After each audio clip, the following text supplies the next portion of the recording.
چاوەڕوانێکی سەخت لە چاوەڕوانی دواساتەکاندا بۆ شادبوونەوە بە خێزانە ڕاستەقینەکەی ئەنجامی کۆتایی پشکنینەکانی DNA مریەم دەرچوو.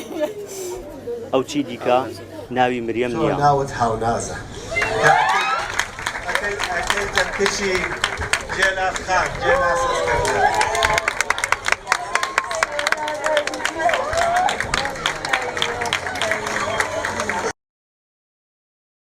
ساتێک کە دڵی هەڵەبجەیەکانی هەژاندوو جارێکی دیکە تاڵترین مەرگەساتیان وەیە دەهاتەوە. لە کیمیابارانی هەڵەبجەدا ئەم کچە لە خێزانەکەی دادەڕێت. 27 ساڵە ئەم ژنە فارسە دایکی مریەمە، بەڵام ئێستا دوا ماڵ ئاوایی لە کچەکەی دەکات. هاوناز دوای ئەوەی دەزانێت کچی ئەو ماڵە نییە، ڕۆژی 3/5 ئەم ساڵ گەڕایەوە بۆ هەڵەبجە و دوای چاوەڕوانێکی زۆر بە خێزانەکەی شاد بوویەوە.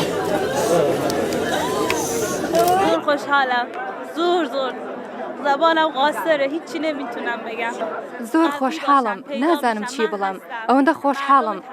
ئینشاڵا دوای مناڵە ونبووەکانی دیکەش بدۆزرێنەوە. حزبای سیاسی با هم متحد باشن.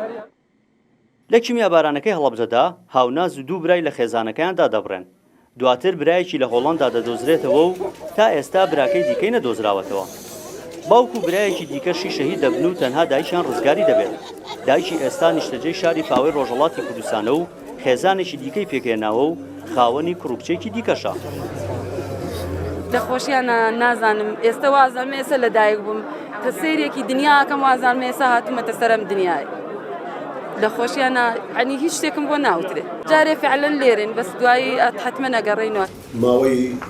هەرچەندە پزیشکەکە ڕایگەیاند ڕێژەی لێکچوونی پشکنینەکانی DNA هاوناز و دایکی لە سەدانەوە 2.65، بەڵام ئەنجامەکە بۆ هەندێک لە خێزانی منداڵەبوونبووەکان مای شۆک بوو.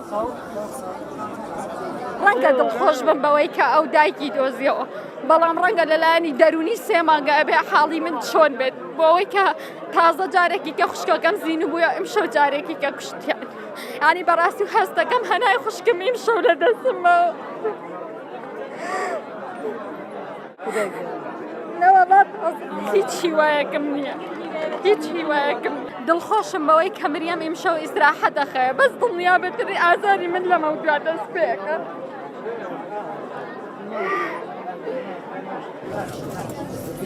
سپاسگوزاریەک بۆ یەکلاکردنەوەی ژیانە سەختەکەی چاوەڕوانی. لەگەڵ خۆشحاڵیەکەی بە شادبوونەوە بە خێزانەکەی خەمی نیشتیمانەکەی لە یاد نەکردەوە.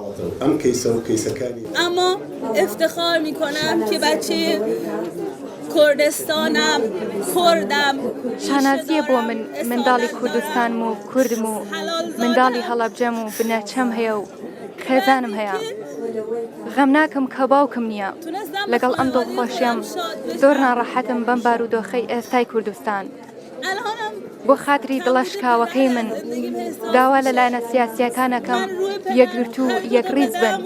کوردستان پێویستی بە یەکدەنگی و یەکریزی هەیە. از بچگیام تا 7 سال قبل در کنارم بود.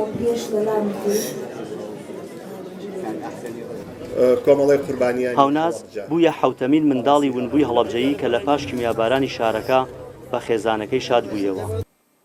لە کۆی منداڵەبوونبووەکانی کیمیابارانی هەڵەبجە 3 منداڵی دیکە هەن کە ئێستا لە ڕۆژهەڵاتی کوردستان و ئێران نیشتەجێن و بانگەشەی ئەوە دەکەن هەڵەبجەین و چاوەڕێی ئەوە دەکەن ئەمانیش وەک هاوناز بە خێزانەکانیان شاد ببنەوە.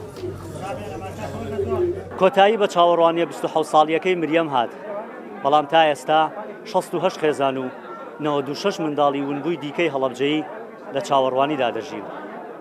ڕێبینیا ڕەحمەت ڕوودا و هەڵەبجەی شەهید.